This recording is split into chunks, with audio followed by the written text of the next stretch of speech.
paghatag og panginabuhian sa mga grupo sa kababayen-an, ang provincial government sa Dinagat Islands ilawom sa pagdumala ni Governor Nelo P. Dimeri Jr. pinaagi sa Provincial Veterinary Office sa pagpanguna ni Provincial Veterinarian Doc Aimee Antonio Jimeno, inubanan sa Provincial Social Welfare and Development Office kung PSWDO, Provincial Planning and Development Office kung PPDO, malampusong return over sa Egg Production and Livelihood Project ngadto sa San Jose Women's Hope for One Movement karong adlaw Enero 25, 2024 didto sa Katubig Diversified Farm, Pro 4 Santa Cruz, San Jose, PDI. Ang Egg Production and Livelihood Project o sa ka-program sa remedy sa panginabuhian nga gipunduhan sa Gender and Development Fund sa Provincial Veterinary Office nga naglangkop sa 300 ka ready-to-lay chicken o napulo ka sako nga layer feeds diin tumong niini nga matabangan ug mahatagan og panginabuhian ng mga kababayen-an diri sa probinsya. Magaling programa,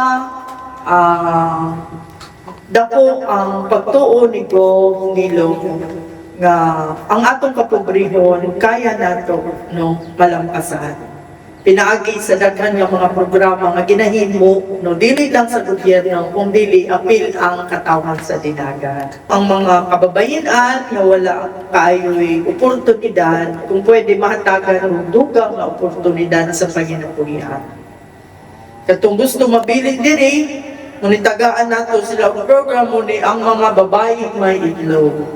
So, kani nga programa, gamay ra man ni siya no, 300 ka manok, napulo ka sako nga bahog, nga naatay training program na kung tanaw nato gamay ra ni siya, pero pwede na ni nato sugdan, no? Makasugod na ta pag-produce sa ato ang mga itlog. Matud pa nga maong programa usa ka convergence program kauban ang Municipal Local Government Unit diin karong adlaw presentar sa gipahigayong turnover si San Jose Municipal Administrator Engineer Alex Navarra isip representante ni San Jose Municipal Mayor Enguejero P. Icleo. We have almost a lot of experience na gipangatag ang mga livelihood projects. There are host right and there are also na-failure siya for some other reasons. The only thing or magmanuntaro na siya na livelihood nato is the cooperation among the members. And kung saan kaya mong paliton kung mawala ka na siya, so let's make, it's always a challenge for those who receive such as kind of mga assistance bila kung saan nato pagpadagan na mulungtad yun siya.